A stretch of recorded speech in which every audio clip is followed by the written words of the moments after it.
I'm James Crawford, 42, and I spent a decade behind bars for a crime I didn't commit. My wife testified against me, her tears convincing the jury that I'd embezzled from our family business. Prison stripped away everything, my freedom, my reputation, my faith in love itself. The concrete walls became my world, the orange jumpsuit my uniform of shame. Every night I replayed that courtroom scene where the woman I'd trusted with my heart looked the judge in the eye and swore I was guilty. But 3 weeks after my release, a stranger knocked on my door with a confession that would shatter my wife's carefully constructed lie and reveal the devastating truth about the woman I'd once trusted with my life. What happened next would prove that sometimes justice arrives exactly when you need it most. If you've ever been betrayed by someone you love completely, like and subscribe for more stories of truth and justice prevailing against all odds. The bus exhaust still lingered in my nostrils as I stood on Maple Street, staring at the house that used to be mine. The white picket fence I'd painted every spring was now gray with neglect. The rose bush I'd planted for our 5th anniversary had been ripped out, replaced with generic shrubs that screamed rental property. A rusted tricycle sat abandoned on the front lawn where children I'd never met now played. The keys in my pocket felt foreign and useless. These weren't my keys anymore. These were the keys to room 12B at the Riverside Halfway House, a cramped space I shared with 3 other ex-cons trying to rebuild their shattered lives. The metal was cold against my fingers, a constant reminder that I no longer belonged anywhere. 10 years ago, I'd owned a successful construction business. My wife and I had built it from nothing, working 18-hour days, sharing dreams over late-night coffee at our kitchen table. We'd been partners in everything: business, marriage, life. The irony wasn't lost on me that she'd testified I was stealing from the very company we'd built together with our bare hands. Now, at 42, I was starting over with less than nothing. The criminal record that followed me like a shadow made employers slam doors in my face before I could even explain. Company policy, they'd say, their eyes avoiding mine. We can't hire convicted felons. The words embezzlement and fraud on my record might as well have been tattooed on my forehead. I pulled my jacket tighter against the October wind and turned away from the house. There was no point in torturing myself with memories of a life that had been built on lies. The woman who'd once shared that bed, who'd kissed me goodbye every morning, who promised to love me for better or worse, she'd chosen worse, and then she'd chosen to destroy me. The walk back to the halfway house took me past our old office building. Crawford and Associates Construction had been carved into the granite facade. Now it read, Premier Financial Services. Even our name had been erased, as if we'd never existed at all. My roommate Kevin was sprawled on his bunk when I returned, flipping through job listings with the desperation of a man running out of unemployment benefits. Any luck today? He asked without looking up. Same as yesterday, I replied, settling onto my thin mattress. The springs groaned under my weight, a sound I'd grown accustomed to during my years in state prison. Nobody wants to hire a guy who supposedly stole $500,000. Kevin finally looked up, his weathered face creased with sympathy. You still say you didn't do it? I met his eyes steadily. I didn't do it. He nodded slowly. Kevin had been inside for armed robbery, a crime he freely admitted to. There was something refreshing about his honesty after years of being surrounded by people who claimed innocence. Man, that's rough. False convictions got to be the worst kind of time.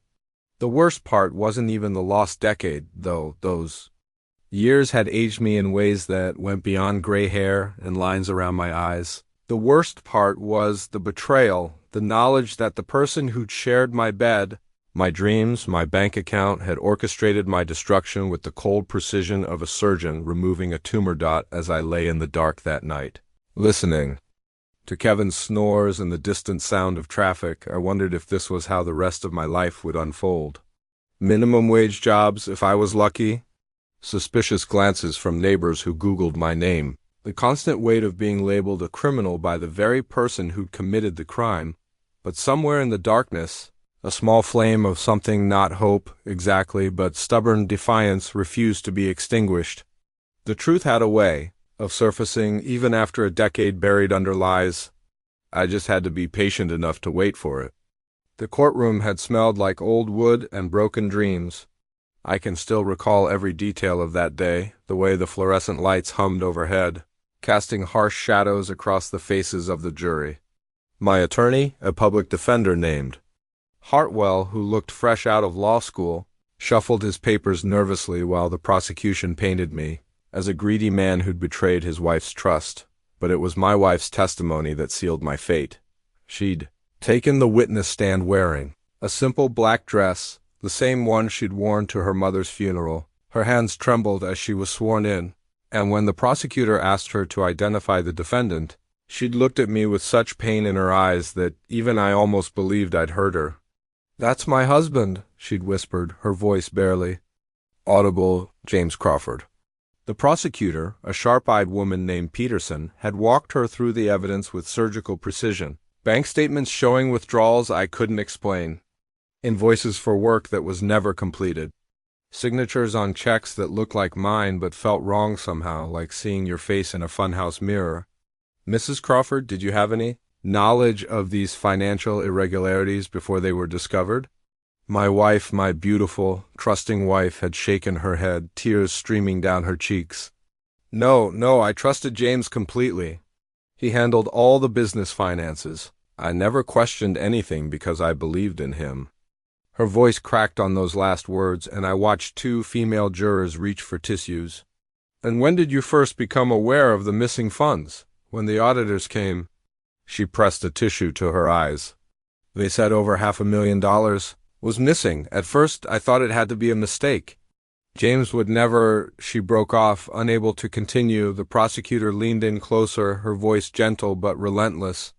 "Mrs. Crawford, I know this is difficult, but did there come a time when you realized your husband had been stealing from your joint business?" The question hung in the air like smoke. My wife's shoulders shook with silent sobs. When she finally looked up, her eyes found mine across the courtroom. For a moment I saw something flicker there, guilt, regret. But then it was gone, replaced by the kind of pain that could only come from the deepest betrayal. "Yes," she whispered. "When I saw his signature on all those checks, when I realized how carefully he'd hidden everything from me, I felt so stupid, so naive. All those late nights he said he was working, he was stealing from us. From our future." The prosecutor nodded sympathetically. "Mrs. Crawford, this must be incredibly painful for you. Are you certain these signatures belong to your husband? I've seen James sign thousands of documents over the years. Those are his signatures?" Her voice grew stronger, more certain. "I know my husband's handwriting better than my own." My attorney had tried to cross-examine her, but what could he say? She was the grieving wife, the innocent victim of her husband's greed. Every question he asked only made her seem more sympathetic, more credible. When he suggested she might be mistaken about the signatures, she'd pulled out a birthday card I'd given her just months before my arrest. "This is how James writes," she'd said, holding up the card. "Compare it to those checks. It's the same handwriting."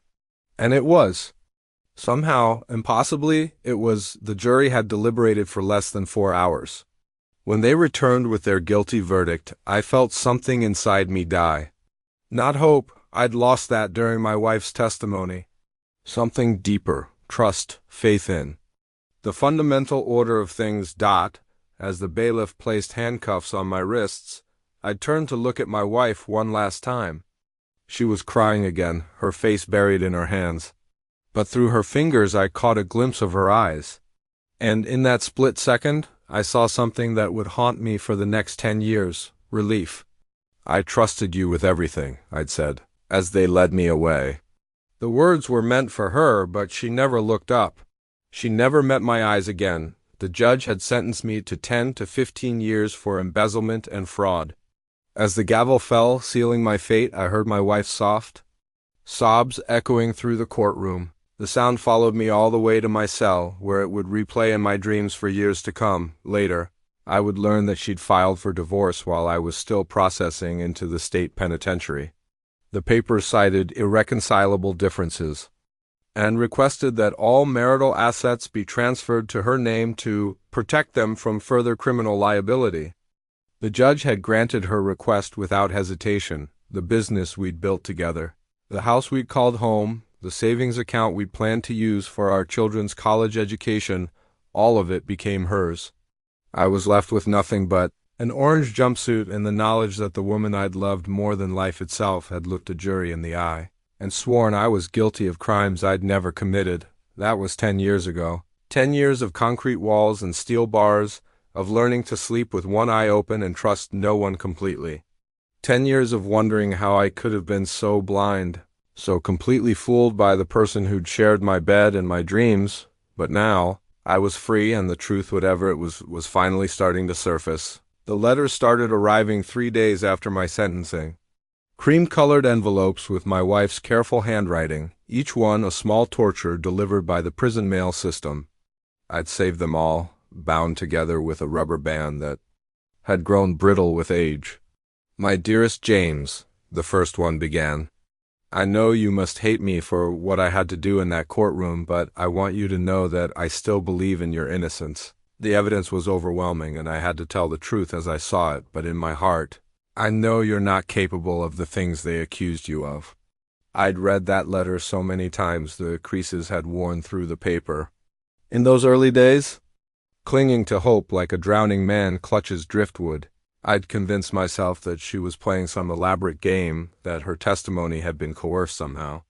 Surely the woman who'd whispered, "I love you," into my ear every night couldn't have orchestrated my destruction. The letters came regularly for the first 2 years. She'd write about her grief, her loneliness, her struggle to keep the business running without me.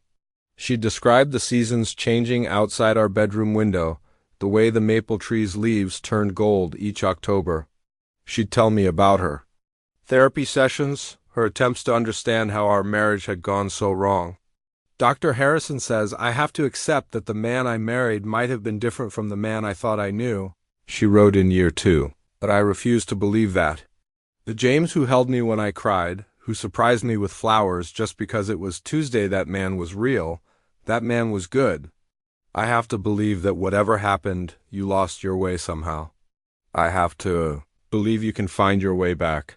I'd memorized every word, parsed every sentence for hidden meaning. When the lights went out at 9 p.m. and the cell block settled into its restless quiet, I'd replay her phrases in my mind like a man studying scripture. She still loved me. She still believed in me. Somehow, someway, this nightmare would end, but prison has a way of teaching you hard truths about human nature. My cellmate during those first years was a man named Rodriguez who'd been inside for armed robbery. He was older, maybe 55, with gray threading through his black hair and scars on his knuckles that told stories he never shared. He'd watch me read those letters with the patient expression of a man who'd seen this dance before. "She, writing you love letters?" he asked one evening as I carefully folded another cream-colored envelope. "She's my wife," I replied, as if that explained everything. Rodriguez nodded slowly. "How long you been inside?" 18 months. "And how often she visit?" The question hit me like a punch to the stomach. In 18 months, she'd visited exactly once a brief, awkward meeting in the visitor's room where she'd sat across from me like a stranger, her hands folded in her lap, her eyes refusing to meet mine. "She's busy," I said. "The business, brother," Rodriguez interrupted gently. "I've been inside 8 years. You know how many letters my wife wrote me?" I shook my head. "None? You know how many times she visited?" "None," I whispered. "That's right. Because when your woman really loves you, really believes in you, she don't just write letters, she shows up. She fights for you. She moves heaven and earth to prove your innocence." He leaned forward, his voice dropping to barely above a whisper. "What your woman doing is something different. She keeping you hoping so you don't start looking too close at what really happened." I wanted to argue, to defend her, but the words died in my throat. Because deep down, in a place I didn't want to examine too closely, I'd been wondering the same thing. The letters began changing in year 3. The expressions of love became more tentative, the promises vaguer. She'd write about meeting with lawyers, about trying to understand the financial records, about the complexity of our situation. She'd mention grief counseling sessions and her therapist's advice about letting go of the past. "I have to think about my future now," she wrote in one particularly devastating letter. I can't spend the rest of my life waiting for something that might never happen. I hope you understand, James. I hope you can find it in your heart to forgive me. The divorce papers arrived on a Tuesday in spring. I remember because the dogwood tree outside the law library was blooming, its white flowers like promises that would never be kept. She was citing irreconcilable differences and requesting an immediate dissolution of our marriage. All assets would remain in her name. I would have no claim to the business, the house, or the savings we'd accumulated during our 8-year marriage. I signed the papers without reading them. What was the point? I was a convicted felon with no money for a lawyer, no way to fight her claims. She could have asked for my soul, and I would have handed it over, signed and dated. Rodriguez found me in the yard that afternoon, staring at the concrete wall that separated us from the outside world. She served you papers? I nodded, not trusting. My voice? Good, he said, and when I looked at him in shock, he continued, now you can stop pretending. Now you can start thinking about who really put you in here. That was the beginning of my real education. Rodriguez introduced me to other inmates who'd been betrayed by people they trusted. There was Williams, whose business partner had framed him for tax evasion. Martinez, whose brother had testified against him to save his own skin. Davis, whose wife had planted evidence in their home and called the police. Women are the most dangerous ones, an old-timer named Thompson told me during one of our late-night conversations. Men, they'll stab you in the front. They'll rob you or shoot you or beat you to death, but you'll see it coming. Women, they'll smile at you while they're twisting the knife. They'll cry at your funeral after they've poisoned your coffee. I learned to read people differently in those years, to watch their hands when they talked, to listen for the spaces between their words. I learned that the most dangerous predators weren't the violent ones who advertised their threat. They were the quiet ones. The manipulators, the ones who convinced you to destroy yourself. I learned that trust was a luxury I could no longer afford. By year 7, I'd stopped hoping for appeals or pardons or miraculous revelations of my innocence. I focused instead on survival, on education, on preparing for the day I'd walk back into a world that would forever see me as a criminal. I earned my GED, then a bachelor's degree in business through the prison's correspondence program. I learned carpentry in the workshop, basic electrical work, plumbing, but mostly, I learned to listen to the voice inside my head that had been trying to tell me the truth for years, the voice that whispered, late at night when the cell block was quiet, that the woman who testified against me had been lying, that the tears in her eyes had been performance, not pain, that I'd been married to a stranger, who'd played me for a fool from the very beginning. The rubber band around those letters finally snapped in year 9, scattering the envelopes across my cell floor like fallen leaves. I gathered them up and fed them, one by one, into the small trash can by my bunk. 18 letters spanning 5 years of false hope and manufactured grief. I kept only one, the last one she'd sent, the one that had arrived with the divorce papers. I kept it as a reminder, a vaccination against ever being that naive again. I'm sorry it had to end this way, it read. I'll always remember the good times we shared. I hope someday you can find peace with what you've done and forgive yourself for the pain you've caused. I wish you well, James. I truly do. Not a word about her own role in my destruction. Not a hint of guilt or regret about her testimony. Just the gentle, patronizing concern of a woman who'd moved on with her life while mine rotted away in a concrete box. When I walked out of those gates 3 weeks ago, I carried nothing but the clothes on my back and a single, burning certainty. The woman who destroyed me was still out there, living free, while I'd lost the best years of my life to her lies. But I also carried something else Rodriguez had given, the patience of a man who'd learned to wait, to watch, to listen for. The truth that always, eventually finds its way to the surface. The knock came at 7:43 p.m. on a Tuesday that had started like every other day since my release. I'd worked my shift at Mel's Auto Parts, earning $12.50 an hour to stock shelves and answer questions about carburetors from customers who looked at me like I might steal their wallets if they turned their backs. The work was honest, at least, which was more than I could say about most things in my life. Rain drummed against the windows of the halfway house as I sat on my narrow bunk, reading a paperback thriller someone had left in the common room. Kevin was at his meeting, and Rodriguez a different Rodriguez than my old cellmate was watching a basketball game in the TV room. The knock was soft, almost tentative, barely audible over the sound of the storm. I wasn't expecting anyone. Nobody visited the halfway house unless they were checking in with their parole officer or trying to score drugs from one of the residents who hadn't quite committed to the straight life. But something about the rhythm of that knock 3 quick. Raps, a pause, then 2 more made me set down my book and walk to the front door. Through the peephole, I saw a man in his mid-50s standing under the flickering porch light.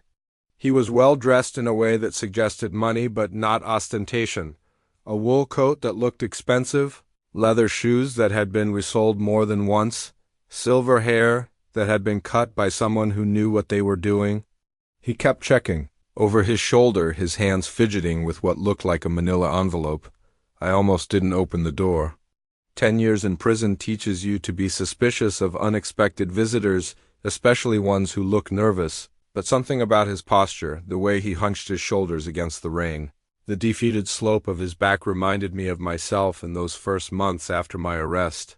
This was a man carrying a heavy burden. "Can I help you?" I asked. Through the security chain, he looked up, and I saw eyes that hadn't been sleeping well for a long time. "Are you James Crawford?" The use of my full name made me pause. Most people who knew me from before wouldn't be standing on the steps of a halfway house at nearly 8 o'clock on a rainy Tuesday. Depends on who's asking. "My name is Frank Hutchinson," he said, then added in a rush, "I need to tell you something about your wife and what really happened 10 years ago." The words hit me like a physical blow. For a moment, I couldn't breathe, couldn't think. Couldn't do anything but stare at this stranger who just reached into my chest and squeezed my heart with his bare hands. "My ex-wife," I corrected automatically, though the distinction felt meaningless in that moment, right? Ex-wife. He shifted the envelope from one hand to the other. "Mr. Crawford, I know you have no reason to trust me, but I've been carrying this burden for 10 years and I can't live with it anymore. What happened to you, what they did to you, it wasn't right. It was never right." I studied his face through the gap in the door. He looked genuinely distressed, his skin pale beneath the porch light, his breathing shallow and quick. But I'd learned not to trust appearances. The most dangerous people often looked the most harmless. "What they did to me," I repeated. "Who's they?" Frank's eyes darted to the street again, as if he expected someone to be watching. "Your wife and—" He stopped, shook his head. "Can I come in? Please? This isn't something I can explain standing on your doorstep." Every instinct I'd developed over the past decade screamed at me to close the door, to walk away, to pretend this conversation had never started. Whatever this man wanted to tell me, it would hurt. The truth always did. But underneath the fear and suspicion, something else stirred the same stubborn defiance that had kept me sane during the darkest days of my imprisonment. I wanted to know. God help me. Even if it destroyed what little peace I'd managed to build, I needed to know. I unlatched the security chain and stepped back to let him in. Frank Hutchinson looked around the sparse lobby of the halfway house, taking in the worn furniture and institutional green walls with the expression of a man who'd never been inside such a place. He clutched his envelope like a shield. "I was your wife's lover's business partner," he said without preamble, as if ripping off a bandage. "Thomas Brennan. Do you remember that name?" I did. Thomas Brennan had been the forensic accountant who'd discovered the missing money, the man whose investigation had led to my arrest and conviction.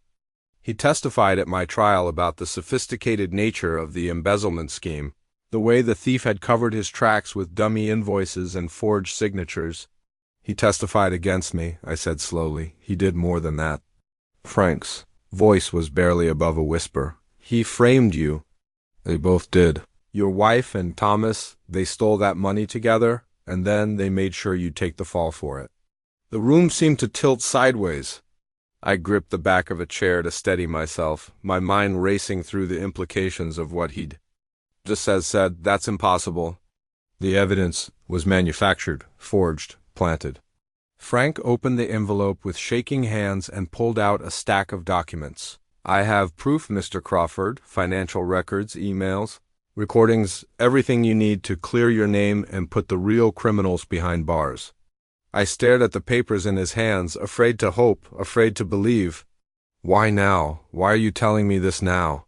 Frank's shoulders sagged as if the weight of his confession was physically crushing him. Because I've been complicit in destroying an innocent man for 10 years and I can't live with it anymore. Because my daughter asked me what I did for a living and I realized I couldn't look her in the eye and tell her the truth.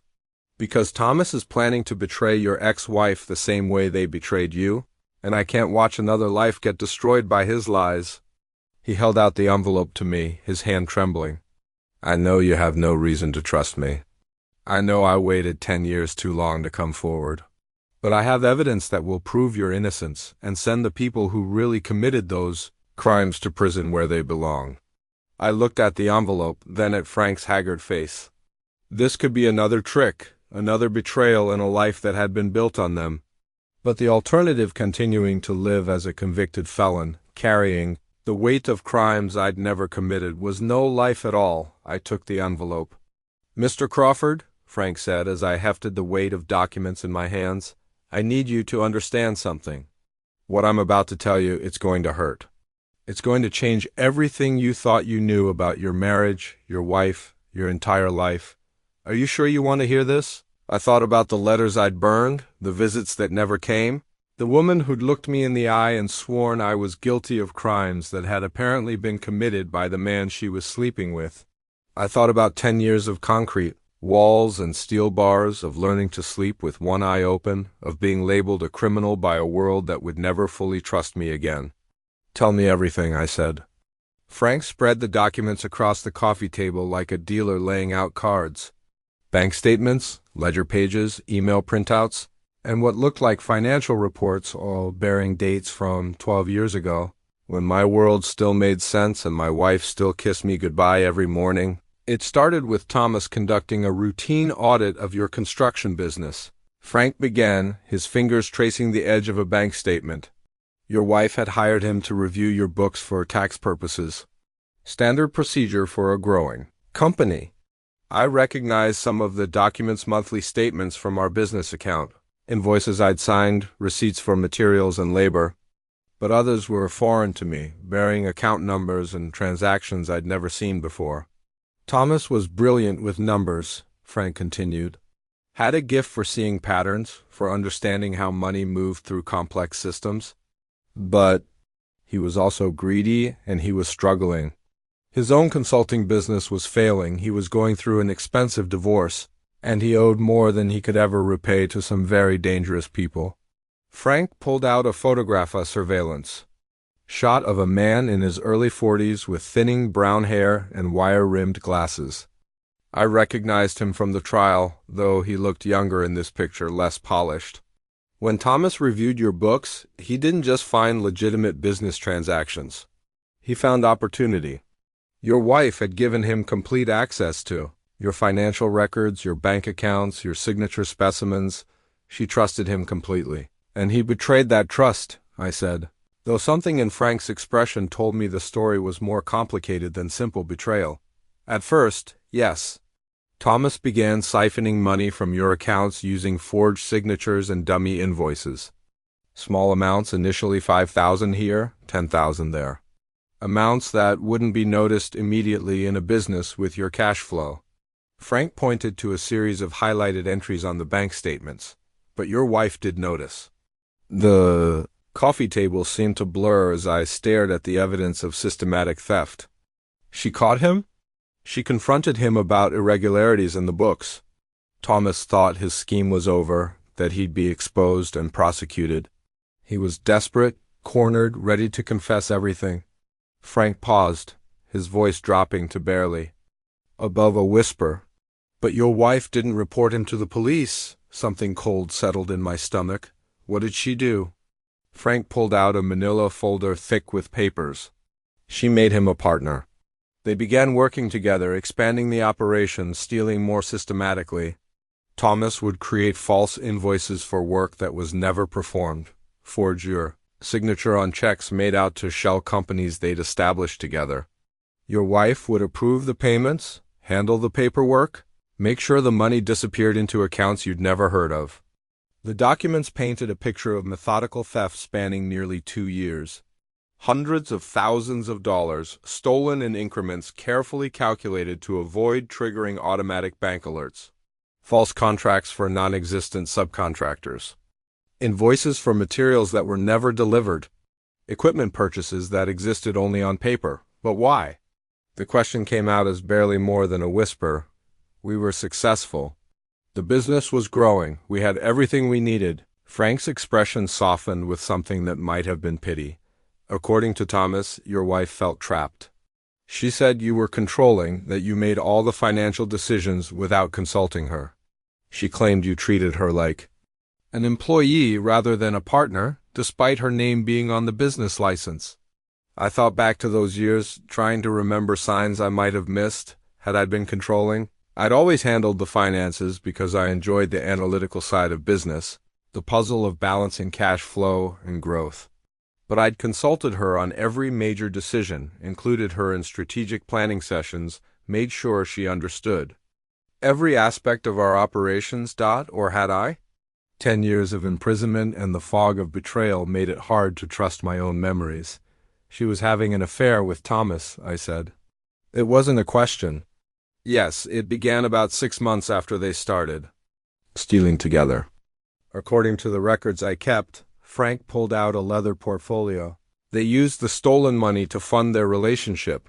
Hotel rooms, expensive dinners, jewelry. Thomas bought her a diamond bracelet that cost more than most people make in a year, the diamond bracelet. I remembered it now, a beautiful piece she'd claimed to have inherited from her grandmother. She'd worn it to several business functions, including the company Christmas party just months before my arrest. I'd complimented her on it, told her how elegant it looked against her black dress. She'd smiled and kissed my cheek, thanking me for noticing. The theft couldn't continue indefinitely, Frank continued. Your business was growing, which meant more scrutiny from banks and potential investors. Eventually, someone would notice that $500,000 was missing. Thomas and your wife needed a way to cover their tracks. They needed a fall guy, I said, the words tasting like ash in my mouth. They needed someone with access to the accounts, someone whose signature was already on file with the banks, someone who couldn't credibly claim ignorance of the company's financial operations. Frank met my eyes. They needed you to take the blame for their crimes. The setup had been elegant in its simplicity. Over the course of several months, Thomas and my wife had created a paper trail that led directly to me. They'd used sophisticated forgery techniques to replicate my signature on the most damaging documents. They'd established patterns that suggested I was the one siphoning money, that I was the one creating false invoices and phantom contracts. Your wife insisted on hiring an independent auditor to review the books, Frank said. She wanted to appear proactive, concerned about potential irregularities. Of course, the auditor she hired was Thomas himself, using a different business name and working under a consulting agreement that gave him complete access to your records. The final phase of their plan had required Thomas to discover the missing money during his audit, to identify the forged signatures and false invoices, to build an airtight case against me while simultaneously eliminating any evidence that might point to the real perpetrators. Thomas was very thorough, Frank said, his voice heavy with regret. He made sure every piece of evidence supported the narrative that you were a greedy husband who'd betrayed your wife's trust. He coached her on what to say during police interviews, how to appear shocked and heartbroken by your alleged crimes. I stared at the documents spread across the table, proof of a conspiracy that had cost me a decade of my life. How do you know all this? What was your role in their scheme? Frank's hands shook as he reached for another folder. I was Thomas's business partner. He needed someone with legitimate credentials to help establish the shell companies, to provide a credible front for their operation. I thought I was helping him with a complex but legal tax shelter arrangement for wealthy clients. But you found out the truth. Gradually. Thomas was careless sometimes, especially after he'd been drinking. He'd make comments about that fool Crawford or joke about how easy it had been to sell the story to the prosecutors. At first, I thought he was just being crude about a client who'd gotten himself into legal trouble. Frank pulled out a small digital recorder, the kind lawyers used to dictate notes. But Thomas liked to brag when he was drunk. He liked to talk about how clever he'd been, how perfectly he'd executed the frame job. I started recording our conversations, initially just to protect myself in case he said something that could implicate me in illegal activity. The weight of Frank's confessions settled over me like a heavy blanket. For 10 years I'd wondered how I could have been so completely deceived by the woman I'd loved. Now I understood that the deception had been even deeper than I'd imagined, not just adultery and betrayal, but calculated, systematic destruction. "Why didn't you come forward?" "During the trial?" I asked, Frank's face crumpled with shame. "Because I was a coward." Frank reached into his briefcase and pulled out a thick folder marked personal records. His hands trembled as he opened it, revealing hotel receipts, restaurant bills, and credit card statements spanning 3 years from 2 years before my arrest until a year after my conviction. "The affair started 18 months before your arrest," Frank said, spreading the receipts across the table like evidence in a murder trial. I know because Thomas kept meticulous records of everything. He claimed it was for tax purposes, but I think he enjoyed documenting his conquest. The first receipt was from the Riverside Inn, dated March 15th, 3 years ago. I remembered that date because it was the night of our company's annual client appreciation dinner. My wife had stayed home with a migraine while I attended alone, making excuses for her absence to confused clients who'd been looking forward to meeting her. She'd been with Thomas that night, in room 237, ordering champagne and strawberries while I shook hands and talked about quarterly projections. Thomas was methodical about everything, Frank continued, pointing to a credit card statement. He documented every hotel stay, every dinner, every gift he bought her. "Look at this. He spent $8,000 on jewelry for her in a single month." The statements painted a picture of systematic deception that went far beyond simple adultery. While I'd been working 16-hour days to grow our business, traveling to job sites and meeting with clients, my wife had been living a parallel life funded by our stolen money. "The Grand Metropolitan Hotel," Frank said, highlighting another receipt. "They had a standing reservation every Tuesday afternoon for 8 months. Thomas would book the room under the name Mr. and Mrs. Thompson and pay cash to avoid paper trails. Tuesdays." I closed my eyes, remembering my wife's Tuesday routine. She'd claimed to volunteer at the literacy center downtown, teaching adult education classes from 2 to 6 p.m. She'd come home tired but fulfilled, full of stories about her students' progress, their struggles with basic reading skills, their gratitude for her patience, all lies. Every Tuesday for 8 months, she'd been in a hotel room with the man who would eventually send me to prison. "Here's something that will interest you," Frank said, pulling out a small leather journal. Thomas kept a diary of their relationship. He was obsessed with her, convinced that she loved him as much as he loved her. He opened the journal to a page marked with a yellow sticky note. "Listen to this entry, dated 6 months before your arrest." She's getting impatient with the timeline. "Wants to know when we can be together permanently." I told her we have to be careful that rushing things will expose us both. But she's right, Crawford is suspicious. Last night she said he asked why she'd been working so late at the office. "We need to accelerate the plan." The words hit me, like physical blows. My wife hadn't just been having an affair, she'd been planning my destruction with the cold calculation of a general plotting a military campaign. "There's more," Frank said, flipping through pages covered in Thomas's careful handwriting. 3 weeks later, the frame job is proceeding perfectly. Crawford's signature on the forged documents is flawless, even I can barely tell the difference. She's worried about having to testify against him, says she's not sure she can pull off the grieving wife routine. I told her she's a better actress than she gives herself credit for. Her performance will be the key to selling this whole operation. Frank turned to another marked page. "And this one, written the night before your arrest. Tomorrow changes everything." By this time next week, Crawford will be in custody and will be free to start our new life together. She's already talking about redecorating his office, turning it into a nursery for the children we'll have together.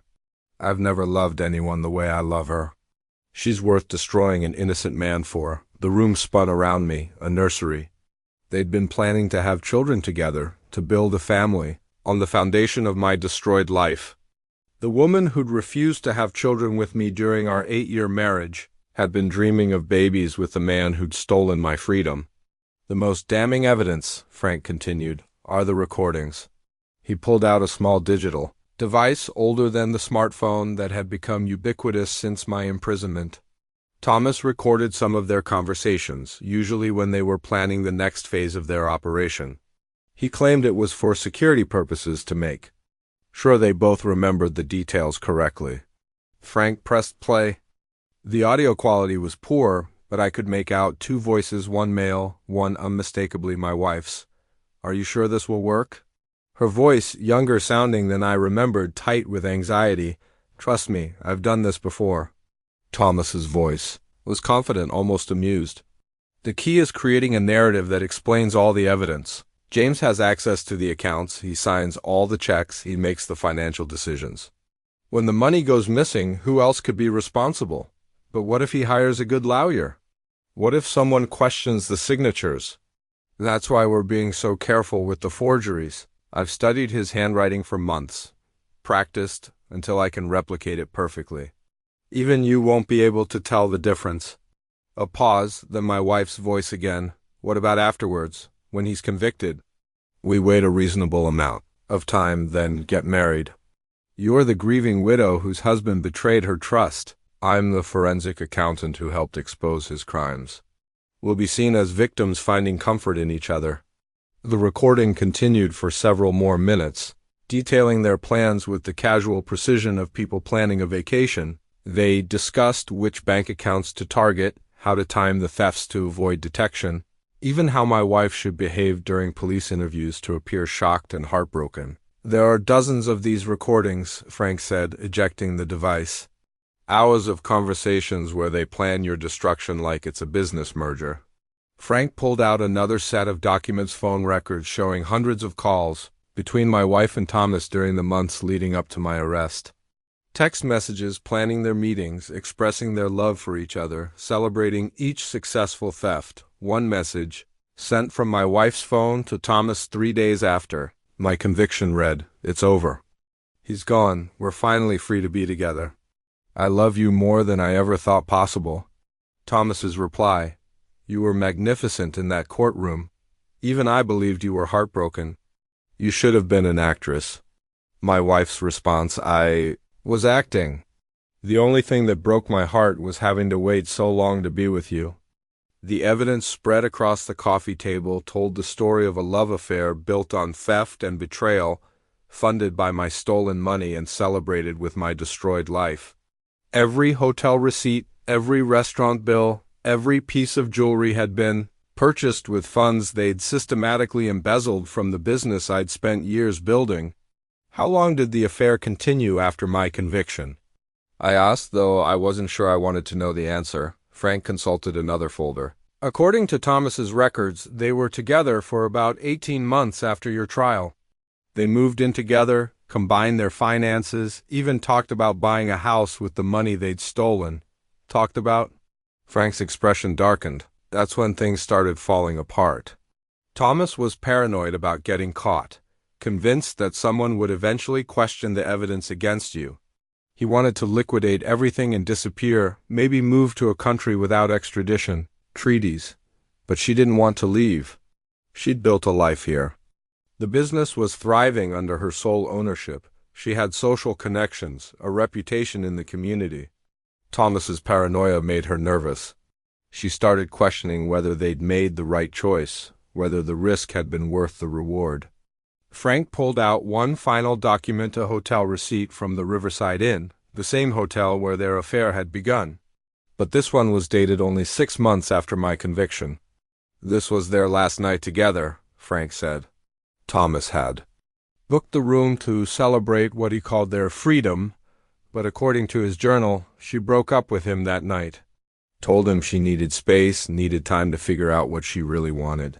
The irony was almost too much to bear. The woman who destroyed my life for love had discarded that same love once she'd gotten what she really wanted, my money, my business, my freedom. Thomas hadn't been her soulmate or her path to happiness. He'd been a tool, just like I'd been, useful until he wasn't. Frank opened another thick folder, this one labeled Witness Statements and Coercion. The contents spilled across the coffee table: photographs, letters, financial records, and what appeared to be surveillance reports. The frame job wasn't. Just about forged signatures and false invoices, Frank said, his voice heavy with years of suppressed guilt. Thomas and your wife knew that some people might question the evidence, might remember things that contradicted their narrative. They had to silence anyone who could expose the truth. He pulled out a photograph of a middle-aged woman I recognized immediately, Susan Martinez, our former bookkeeper. She'd worked for us for 3 years, handled our payroll and accounts receivable, knew our financial operations better than anyone except me. Susan suspected something was wrong months before your arrest, Frank continued. She'd noticed discrepancies in the books, invoices that didn't match her records, checks written to companies she'd never heard of. She came to your wife with her concerns. I remembered Susan as meticulous and honest, the kind of employee who caught errors before they became problems. If anyone would have noticed systematic theft, it would have been her. What happened to her? Frank's expression darkened. Thomas convinced your wife that Susan was a threat. If she testified at your trial, if she explained the discrepancies she'd found, she could undermine their entire case against you. He pulled out a letter typed on law firm letterhead. So they destroyed her. The letter was addressed to Susan, dated 2 weeks before my arrest. It accused her of embezzling funds from our business, cited evidence of forged timesheets and inflated expense reports. The letter demanded her immediate resignation and threatened criminal prosecution if she ever spoke publicly about our company's financial operations.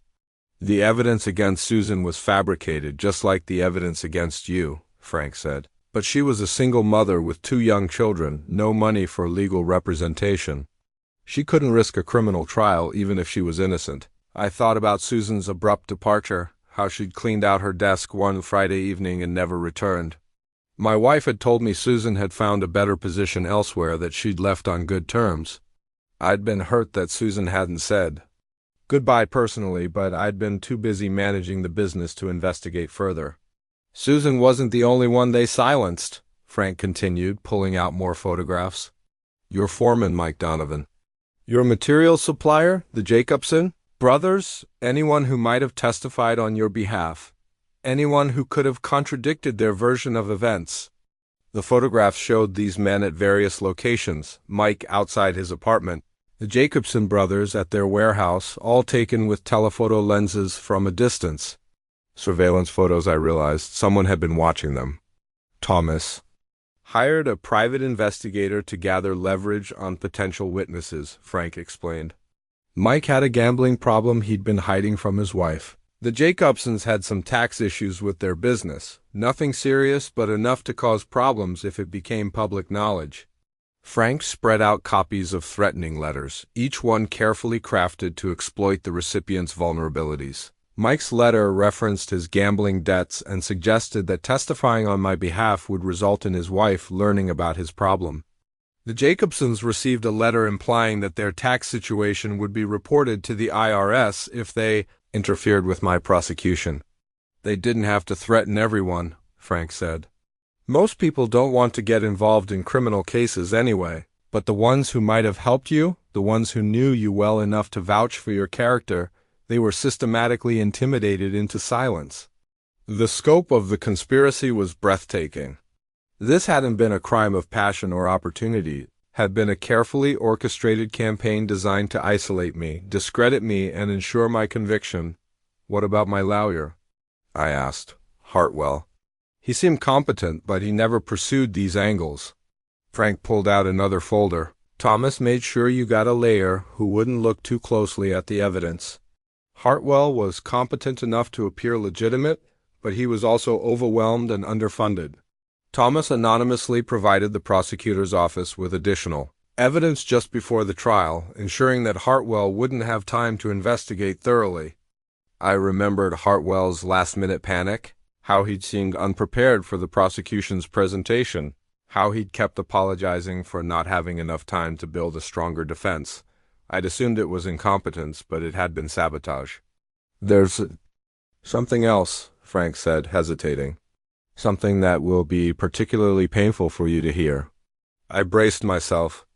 After everything I'd learned, I couldn't imagine what could be worse. Frank pulled out a small stack of images of my wedding day. My wife and me cutting the cake, dancing our first dance, posing with friends and family.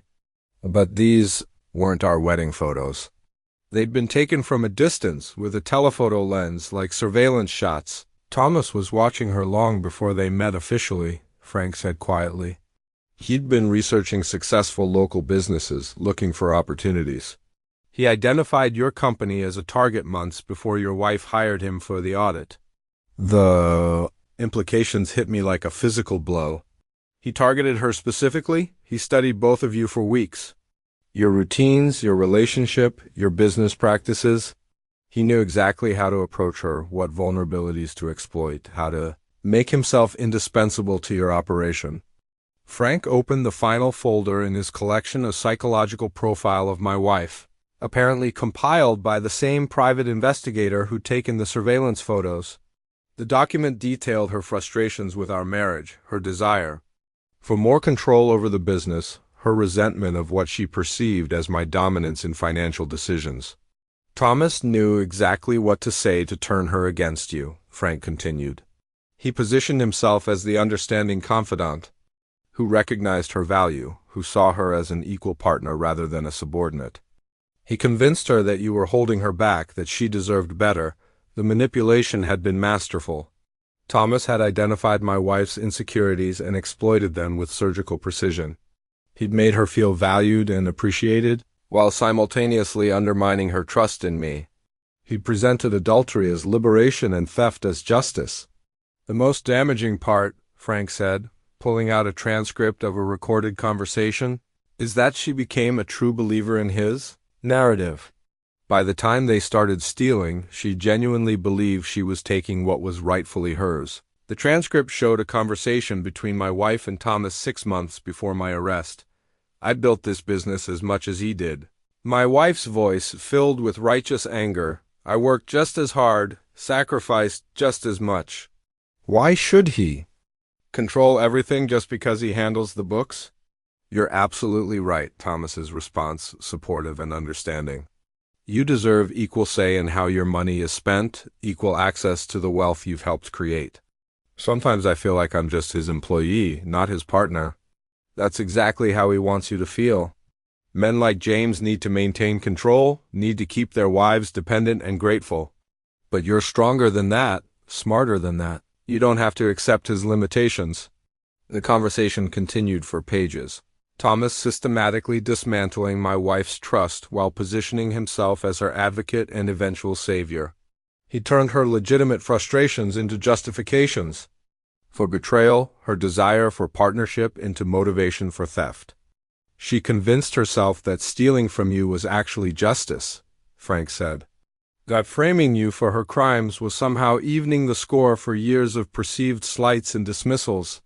I stared at the evidence spread across the table, proof of a conspiracy that had cost me a decade of my life, orchestrated by people who'd convinced themselves they were the victims. The systematic nature of their deception was almost admirable in its thoroughness. They'd anticipated every potential threat, neutralized every possible witness, constructed a narrative so compelling that even I had sometimes wondered if I'd somehow blocked out memories of my own crimes. "Frank," I said finally, "I need you to tell me something honestly. Why are you coming forward now? After 10 years of keeping this secret, what changed?" Frank's shoulders sagged as if the weight of his confession was physically crushing him. "Because Thomas is planning to do it again, and this time your ex-wife is going to be the victim." Frank's hands shook as he reached for another manila envelope, this one sealed with red tape and marked "Personal Confidential." His face had gone pale, and I could see beads of sweat forming on his forehead despite the cool evening air. "The threats didn't end with your conviction," he said, breaking the seal with trembling fingers. "Thomas was paranoid that someone would eventually question the evidence, that the truth would surface somehow. He made sure everyone who knew anything stayed quiet." The envelope contained photographs, images of Frank's family, his wife gardening in their backyard, his teenage daughter walking to school, his elderly mother leaving what appeared to be a medical building, all taken from a distance, all clearly surveillance photos. "These arrived at my office 3 days after your sentencing," Frank continued, his voice barely above a whisper. No explanation needed. The message was clear: keep quiet or my family would pay the price. I studied the photographs, noting the professional quality, the telephoto lens work, the careful documentation of his family's daily routines. Thomas hired the same investigator who'd watched the other witnesses. The same man, yes. Carl Morrison, a former police detective who specialized in what he called persuasion services. Frank pulled out a business card, cheaply printed with just a name and phone number. Morrison made it clear that he knew where my daughter went to school, what time my wife left for work, which pharmacy my mother used for her heart medication. The systematic intimidation was breathtaking in its scope. Thomas hadn't just framed me for his crimes, he'd built an entire network of fear to ensure his secret stayed buried. "It wasn't just photographs," Frank continued, pulling out copies of threatening letters. "Morrison would call my house at random times, hang up when my wife answered. He'd follow my daughter home from school, always staying just visible enough for her to notice, but never close enough to be confronted. He'd sit in his car outside my mother's doctor's office, making sure she saw him. The letters were masterpieces of implied menace. They never explicitly threatened violence, but the intent was unmistakable. We know your daughter takes the 3:15 bus home from Jefferson High," one read. "Lovely girl. It would be a shame if something happened to interrupt her routine." Another, "Your wife's morning jog through Riverside Park is admirable. So trusting, so predictable. Some mornings she runs alone for nearly an hour. Anything could happen in that time." "How long did this continue?" I asked.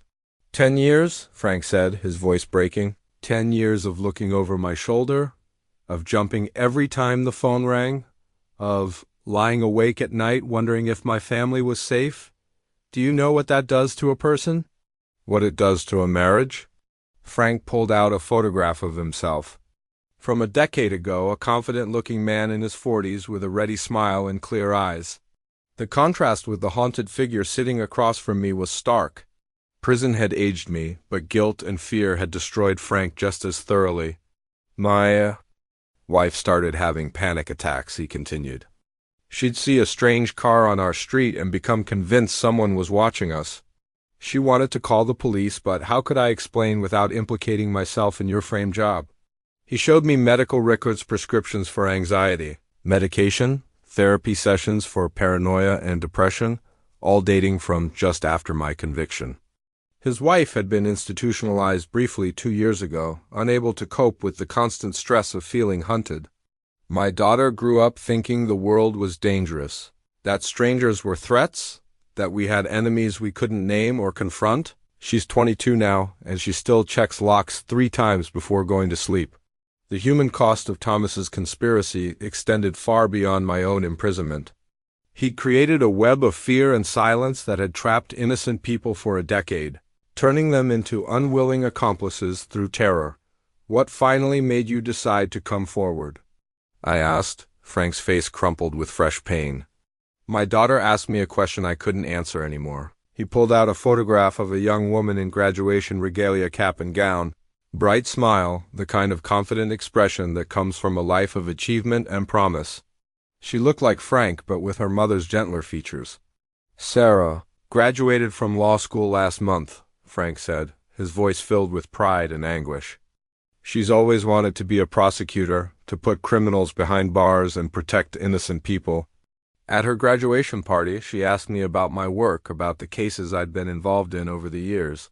Frank paused, struggling with the memory. She said she wanted to follow in my footsteps, to use financial analysis to expose criminals and recover stolen assets. She said I was her hero, that she'd always admired my integrity and dedication to justice. The irony was crushing. Frank's daughter had chosen a career in justice, while her father lived with the knowledge that he'd helped destroy an innocent man. I looked at her face, so full of idealism and hope, and I realized I couldn't keep living this lie. She wants to put criminals behind bars, but her father helped put an innocent man in prison. How could I tell her I was proud of her career choice when I'd spent 10 years as an accessory to the worst kind of injustice? Frank pulled out a newspaper clipping, a local story about recent law school graduates, featuring a photograph of his daughter and several classmates. The headline read, "Young lawyers committed to fighting for justice." That night I went home and told my wife everything, Frank continued. About Thomas, about the frame job, about my role in your conviction. She cried for hours, not because she was angry with me, but because she finally understood why we'd been living in fear for 10 years. The confession had been devastating, but also liberating. Frank's wife had insisted he come forward, despite the risks to their family. She'd said that living with the truth would be easier than living with the lie, even if the truth brought consequences. But there was something else that pushed me to act now, Frank said, pulling out a recent email printed on his company letterhead. Thomas contacted me 2 weeks ago. He wants my help with another project. The email was brief but chilling. "Frank, I have a new opportunity that requires your expertise. The target is someone we've worked with before, someone who won't be expecting betrayal from a trusted partner. Interested?" "He's planning to frame your ex-wife," Frank said quietly, "the same way he framed you. He's going to steal her money, destroy her reputation, and send her to prison for his crimes." The news should have filled me with satisfaction poetic. Justice for the woman who'd betrayed me so completely. But instead I felt something unexpected, a kind of weary sadness. The cycle of destruction would continue, more lives would be ruined, more families would be shattered. Why would he target her now? I asked. Frank consulted another document, what appeared to be a financial analysis of my ex-wife's current business. She's successful, wealthy, and trusting. Her company has grown substantially since your conviction, and she's accumulated significant personal assets. From Thomas's perspective, she's the perfect mark, and she has no idea what's coming. None, according to Thomas. She believes their relationship ended amicably years ago. She thinks he moved to another state, that he's living a quiet life somewhere far away. She has no reason to suspect he's been watching her, planning her destruction. Frank leaned forward, his eyes intense with urgency. "James, I know you have every reason to hate that woman. I know what she did to you was unforgivable. But if we don't stop Thomas now, he'll destroy her the same way he destroyed you. And then he'll find another victim, and another, until someone finally has the courage to expose him." I stared at the evidence spread across the coffee table, proof of a decade-long conspiracy, documentation of systematic intimidation, evidence of ongoing criminal planning. Frank had risked everything to bring me this information, to give me the power to clear my name and seek justice. The question was, what would I do with that power? "There's one more thing," Frank said, pulling out a final document. "Something that might change how you feel about pursuing this." It was a medical report, recent, bearing my ex-wife's name. The diagnosis made my blood run cold. "She's sick, James. Terminal. According to this report, she has maybe 6 months left." The room seemed to spin around me. Justice, revenge, vindication, suddenly, all of it felt meaningless in the face of mortality. My ex-wife was dying, and Thomas was planning to destroy what little time she had left. The USB drive Frank handed me contained enough data to overturn a decade of lies. We sat in silence as I plugged it into his laptop, watching files populate the screen, thousands of documents, recordings, and photographs that told the complete story of my destruction. "I've been compiling this evidence for 3 years, Frank said, navigating through nested folders. "Ever since my daughter announced she wanted to become a prosecutor, I knew this day would come." The organization was meticulous. Folders labeled financial records, recorded conversations, witness intimidation, and current threat assessment. Each contained hundreds of files. Cross-referenced and dated with professional precision, the first recording was Thomas's voice bragging about the perfection of the frame job. The beautiful thing about Crawford is that he trusted everyone completely. Never questioned his wife's loyalty, never suspected that his business partner might be stealing from him.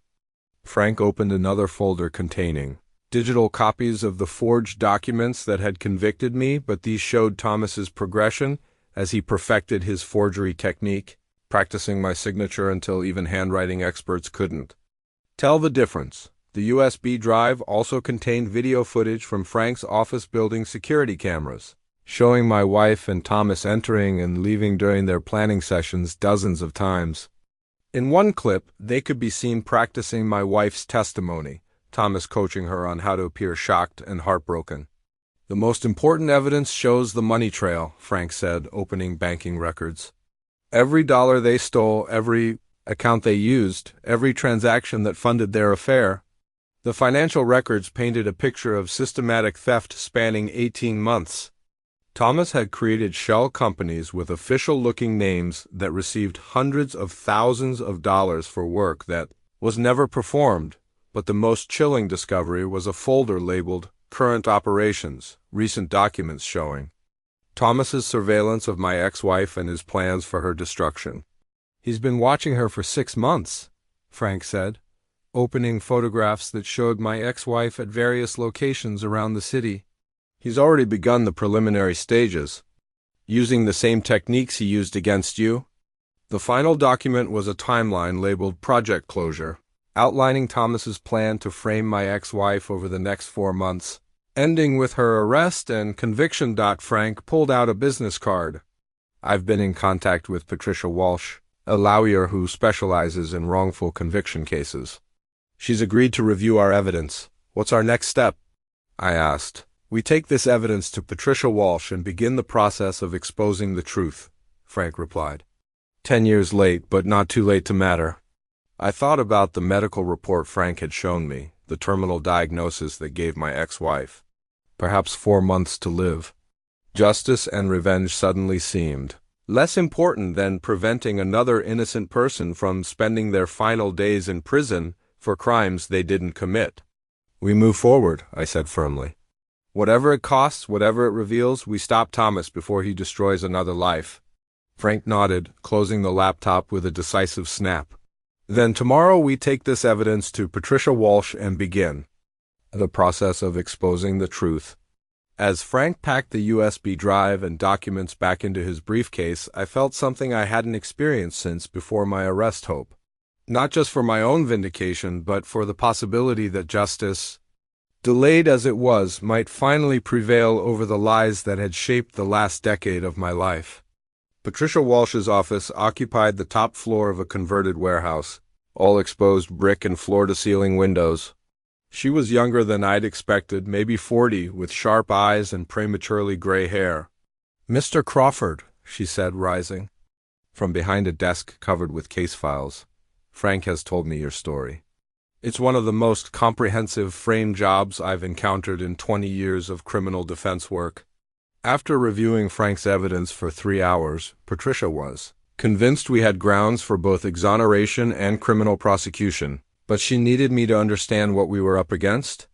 Your ex-wife isn't just some anonymous victim anymore, she said, pulling out a tablet. She's built a life, a reputation, a business empire. What I found might surprise you. The images showed my ex-wife at charity galas, business conferences, ribbon-cutting ceremonies. Crawford Construction and Development, now operated as Sterling Construction Solutions, one of the most successful construction companies in the region, employing over 200 people. She's donated nearly $500,000 to various causes over the past 5 years, Patricia continued, showing photos from charity events, children's hospital, literacy programs, women's business initiatives. The irony was bitter. The woman who destroyed my life was using profits from her theft-funded business to position herself as a pillar of the community. Social media images painted a picture of someone living her best life. Vacation photos, business achievements, motivational posts about overcoming adversity. One post from 3 months ago showed her in front of a new building, 10 years ago, I thought my world had ended. My husband's betrayal nearly destroyed me, but I refused to let his crimes define my future. She's remarried, Patricia said, showing wedding photos. Dr. Michael Harrison, the therapist she was seeing after your arrest. Harrison doesn't know about her role in your conviction. Patricia pulled up a medical website showing the Harrison Cancer Treatment Center. Your ex-wife's cancer diagnosis, it's not just terminal, it's aggressive. She has maybe 4 months left, not 6, and she's chosen to forego treatment. The tablet showed recent photos where I could now see the subtle weight loss, the carefully applied makeup that couldn't hide her pallor.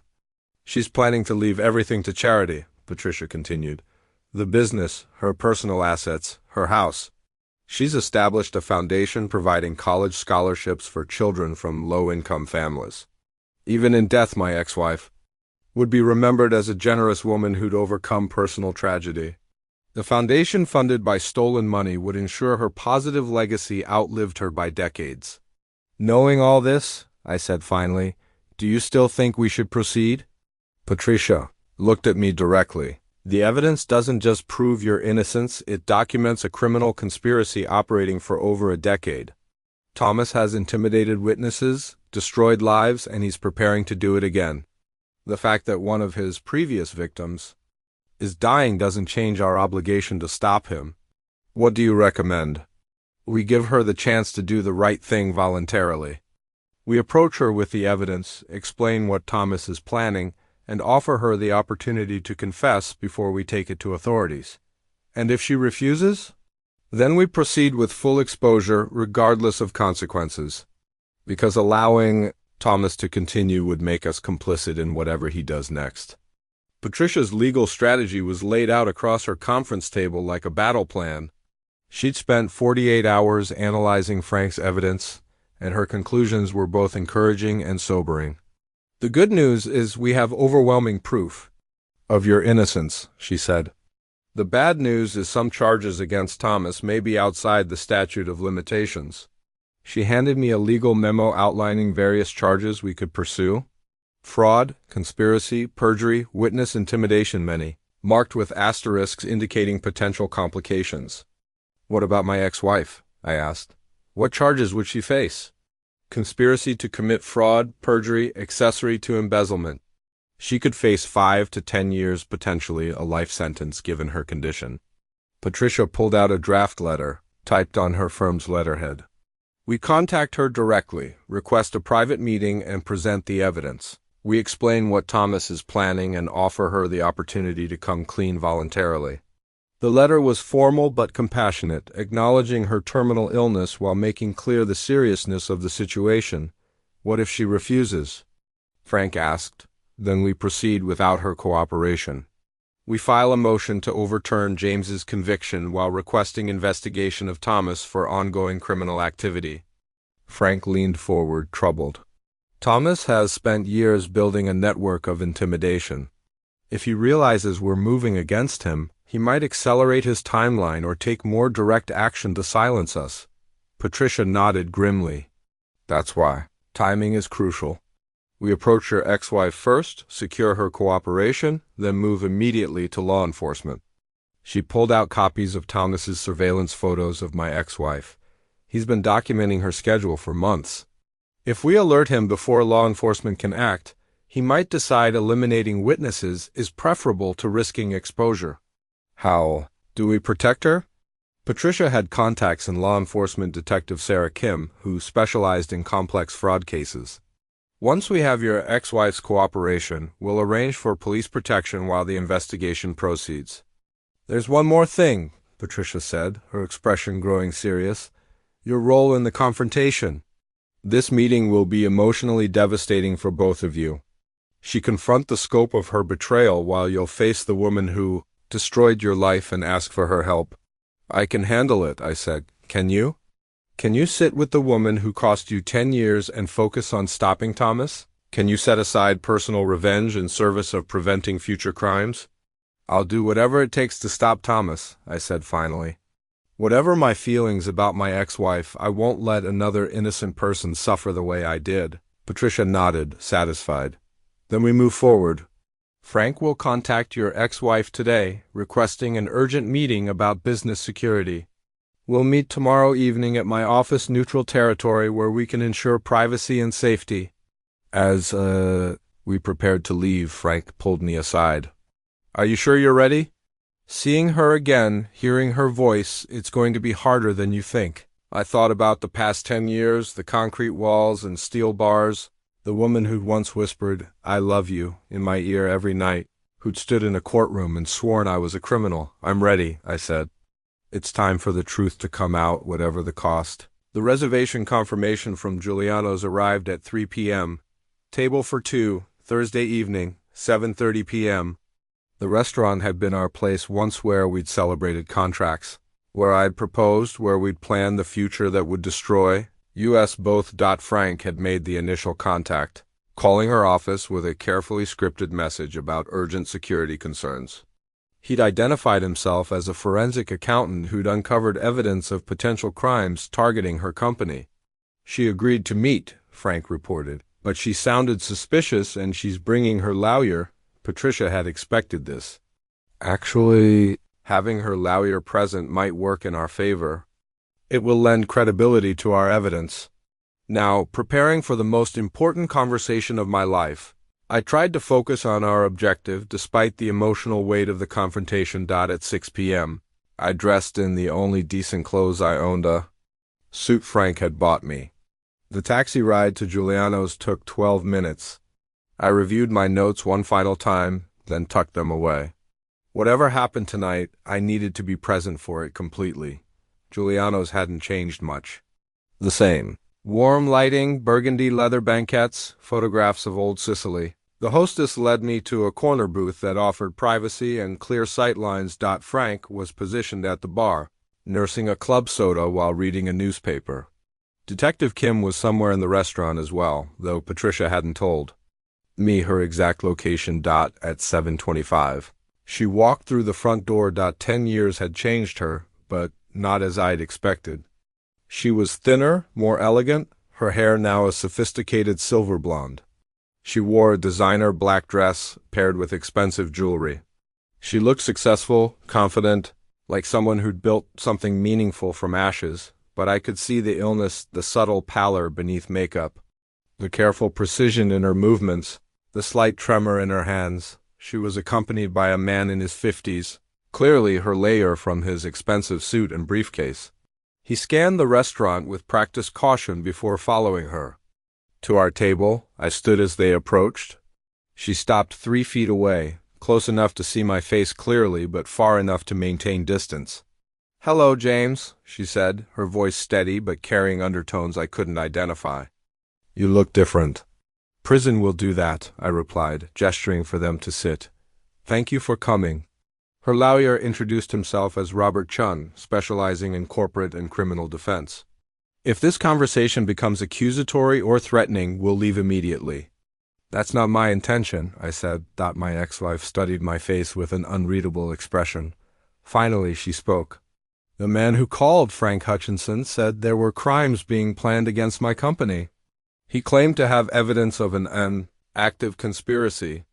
"The conspiracy is real," I said, pulling Frank's USB drive from my jacket. "And it involves people you know, people you trusted." I placed the drive on the table between us. "Before we proceed, I need you to understand this isn't about revenge. It's about preventing an innocent person from suffering the way I did. It's about stopping a dangerous criminal before he destroys another life." She stared at the USB drive, then looked back at my face. "What kind of evidence?" "Evidence that will prove I never committed the crimes I was convicted of," I said quietly. "Evidence that will show exactly who did commit them and why they're planning to commit them again." Her face went pale. "That's impossible. The evidence at your trial was manufactured, forged, planted by the people who actually stole the money." I leaned forward slightly. "The same people who are planning to frame you for crimes you didn't commit, just like they framed me." The silence that followed was broken only by the soft sounds of other diners. My ex-wife's hands trembled as she reached for her water glass, and I saw something flicker in her eyes, recognition that the ground beneath her feet might not be as solid as she'd believed. Who? She whispered. Who would do such a thing? I met her eyes directly, preparing to speak the name that would shatter her world completely. Thomas Brennan. The color drained from her face so completely I thought she might faint. Her water glass slipped from her fingers, sending ice cubes across the tablecloth. Her lawyer reached out to steady her. That's impossible, she whispered. Thomas moved away years ago. He's living in Colorado, since he broke up with you 6 months after my conviction, I finished. Since he decided you were a liability. Her eyes snapped to mine, wide with shock. The careful composure she'd maintained cracked like glass. How could you possibly know about... She stopped herself, but the admission hung in the air. I know. About the affair, I said quietly. The hotel rooms, the stolen money, the forged signatures. I know about the conspiracy to frame me for crimes you and Thomas committed together. Her lawyer looked between us, realizing this had moved far beyond corporate security. Maybe we should... No, she said, her voice stronger, though her hands shook. I need to hear this. I pulled out my phone and opened the audio app. This is Thomas Brennan's voice, recorded 3 years after my conviction. I pressed play. Thomas's voice filled the space between us. The beautiful thing about Crawford is that he trusted everyone completely. Never questioned his wife's loyalty, never suspected his business partner might be stealing from him. My ex-wife went white, her breathing shallow and rapid. The recording continued. The wife was the key. Women are emotional creatures. I made her feel valued, appreciated, sexually desired. Once she was emotionally invested, convincing her to steal was simple. Stop, she whispered, but I continued. I just had to frame it as taking what was rightfully hers. By the time we started forging his signatures, she was convinced she was fighting for justice rather than committing crimes. Tears began streaming down her cheeks, cutting tracks through her makeup. The sophisticated businesswoman was dissolving before my eyes. I stopped the recording. There are hours more. Thomas documented everything, the forgeries, the intimidation, how he manipulated you into betraying me. I don't understand, she said, barely audible. He loved me. He said he loved me. He used you, I replied gently despite my anger. Just like he's planning to use you again. I pulled out surveillance photos, spreading them across the table. Images of my ex-wife at various locations, taken with telephoto lenses, documenting her daily routines. Thomas is planning to frame you for embezzling from your own company, I said. He's been watching you for months, preparing to destroy you the same way he destroyed me. She stared at the photographs with growing horror. These were taken recently? Within 6 months. He's already begun forging documents with your signature. The plan is to have you arrested and convicted within the next 4 months. The timeline hung in the air. 4 months, the same amount of time her doctors had given her to live. Why? She asked. Because you know too much about what he did to me? Because you're a loose end he can't afford. And because you're successful. Now wealthy and attractive target. Her lawyer was taking notes, his skepticism replaced by concern. Do you have proof of this current conspiracy? I handed him copies of forged documents, perfect replicas of my ex-wife's signature on invoices for work that would never be performed. My ex-wife picked up one of the invoices, studying her own signature like discovering a tumor. This looks exactly like my handwriting. Thomas spent months perfecting your signature, just like he perfected mine. She set the document down with trembling hands. James, when I testified at your trial, I genuinely believed you were guilty. The evidence was overwhelming. Thomas was the forensic accountant who discovered the evidence, I interrupted. Of course he could explain it clearly. He'd manufactured all of it. But I saw the bank records, the forged checks, all created by Thomas to frame me for his crimes. You weren't just a witness, you were a victim of the same conspiracy. The words hit her like physical blows. She doubled over, one hand pressed to her stomach. Oh, God, what have I done?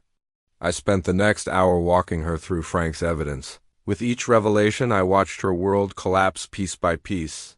The money that disappeared, she said eventually. Where did it go? Into shell companies Thomas created. He used it to fund your affair, then later to expand your business? So, my success was built on stolen money? Partially, yes. Thomas convinced you to reinvest the funds rather than hiding them. He said it would look more legitimate. She laughed bitterly. He was planning this even then, making sure I would be complicit, ensuring I couldn't expose him without exposing myself. The silence was heavy with revelation. My ex-wife sat with her head in her hands, shoulders shaking. Her lawyer continued taking notes, his expression grim. Finally, she looked up, her eyes red, but clearer. James, I know this doesn't change anything, but I need you to know I am so sorry. Not just for what I did, but for what I allowed to be done to you. The apology I'd waited 10 years to hear felt smaller than expected. I could see she was already punishing herself more thoroughly than my words ever could. The question now, I said, is what we do about Thomas. He's still out there, still destroying lives. We can stop him, but only if we work together. She wiped her eyes with a napkin, somehow looking more genuine despite her smeared makeup. What do you need from me? Your cooperation, your testimony, your willingness to help us expose the truth. Her lawyer spoke up. You understand that cooperating will likely result in criminal charges? She could face significant prison time. I understand, she said before I could respond, and I'll face whatever consequences my actions deserve. But first we stop Thomas Brennan from destroying anyone else. For the first time in 10 years, looking at the woman who betrayed me so completely, I felt something that might have been respect. She was dying, facing the collapse of everything she'd built, but choosing to do the right thing regardless of cost. I pulled out the final piece of evidence, my wedding ring, returned with my personal effects upon release. I kept this not out of sentimentality, but as a reminder that trust, once broken, can never be fully repaired. I placed the ring on the table. But sometimes doing the right thing matters more than the past. Sometimes justice is more important than revenge. She stared at the ring, eyes filling with fresh tears. I remember the day you gave me this. You said it represented promises we were making, commitments that would last forever. Those promises were broken long ago, I said, but maybe we can make new ones. Promises to seek truth, to protect the innocent, to make sure Thomas Brennan never destroys another life. She reached across and touched the ring gently, then looked up with something that might have been hope. I promise, James. Whatever it costs me, whatever I have to face, I promise to help you stop him. Patricia's office had been transformed into a war room. Whiteboards covered with timelines and evidence charts dominated one wall. Detective Kim sat with 2 investigators while Frank worked at a laptop connected to external drives containing Thomas's documented crimes. My ex-wife sat across from me, looking smaller in the harsh fluorescent lighting. Her illness was more apparent here, but her voice was steady as she answered Detective Kim's questions. I need to be completely clear, Detective Kim said.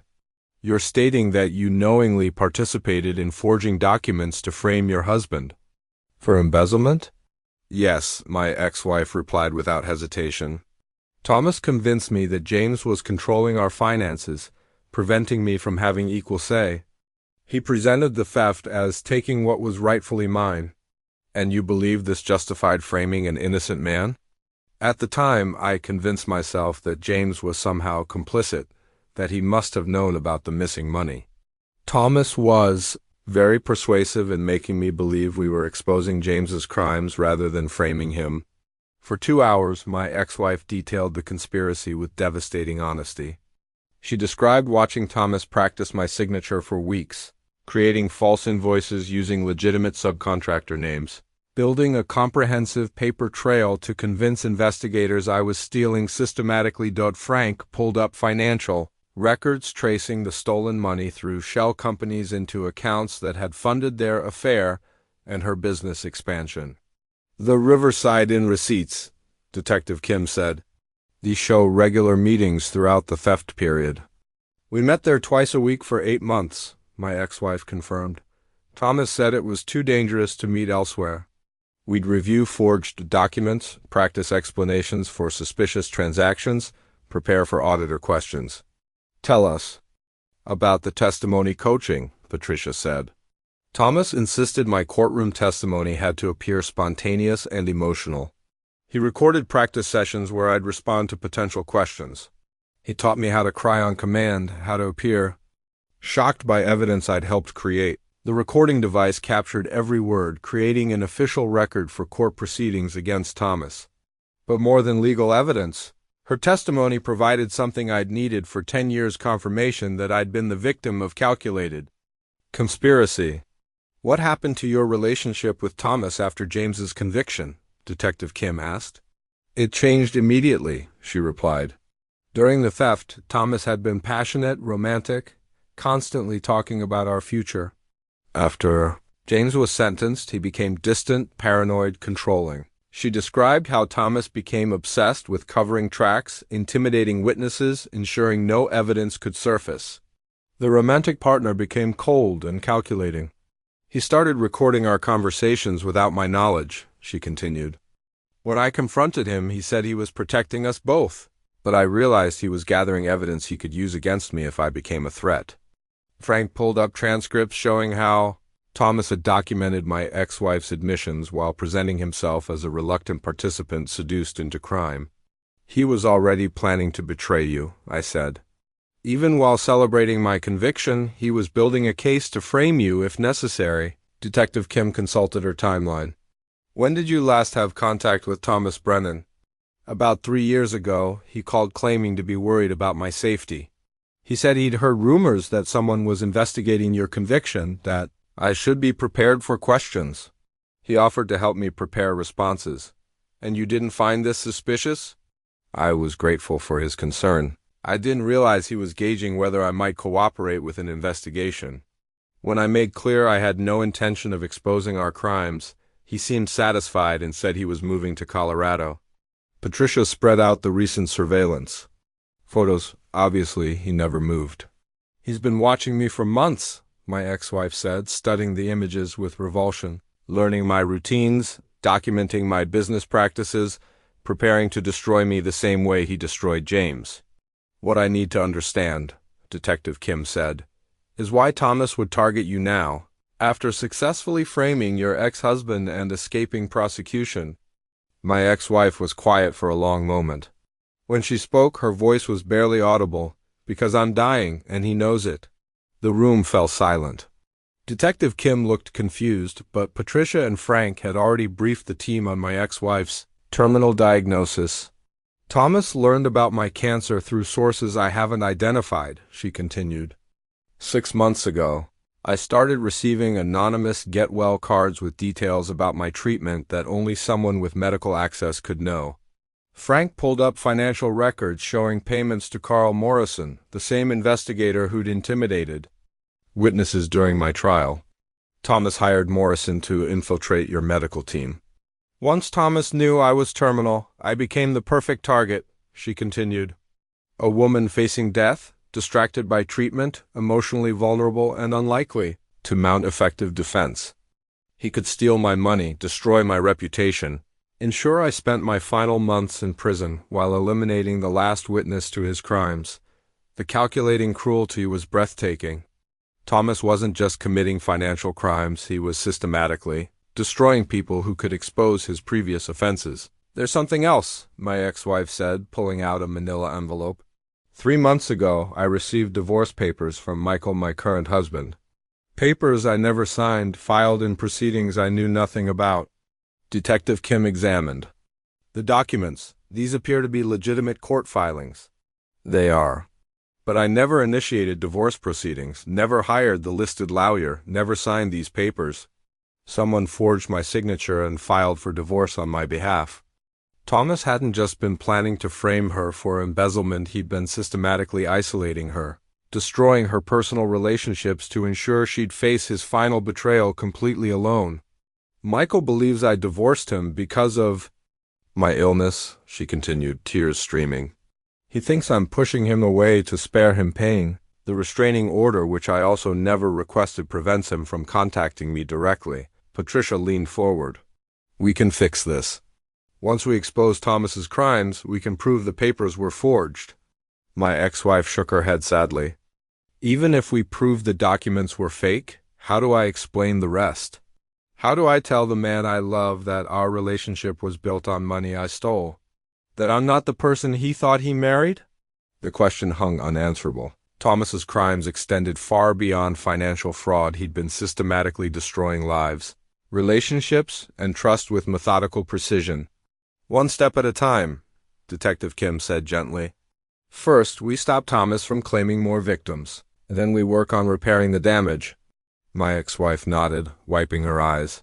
What do you need me to do? The arrest warrant for Thomas Brennan was signed at 6:47 a.m. on a Tuesday morning, 3 days after my ex-wife's confession.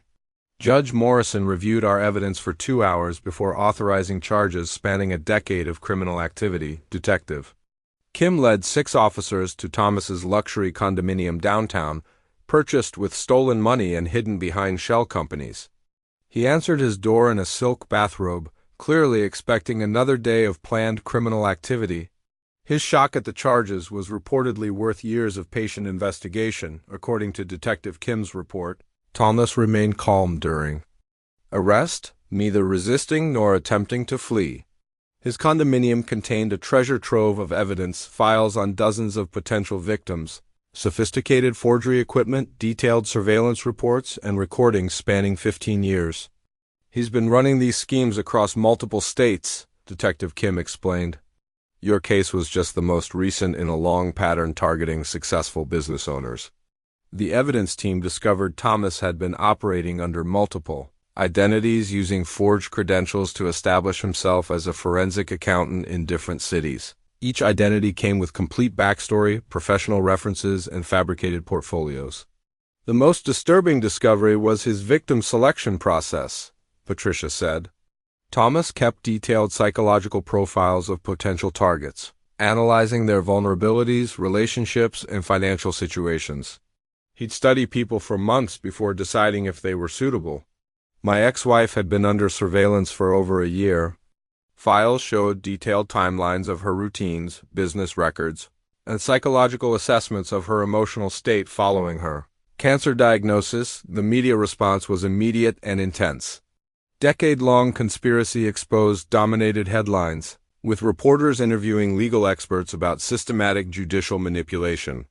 Thomas's respectable facade was shattered instantly, but the most satisfying moment came when I received a call from Assistant District Attorney Patricia Wells. Mr. Crawford, based on newly discovered evidence, the state is moving to vacate your conviction immediately. I wanted to personally apologize for the injustice you've suffered. The words I'd dreamed of hearing for 10 years felt surreal, almost anticlimactic. After a decade of imprisonment and appeals, my exoneration came as a brief phone call from a stranger. The investigation revealed Thomas had provided false testimony in at least 12 other criminal cases across 3 states. 4 other innocent people were serving sentences for crimes they didn't commit, while dozens more had been financially devastated by his schemes. My ex-wife's cooperation had been crucial to exposing the full scope of Thomas's enterprise. Despite facing her own charges, she'd testified before a grand jury and provided access to financial records. Her testimony was compelling and comprehensive, Detective Kim told me. She took full responsibility while providing evidence that will ensure Thomas faces justice.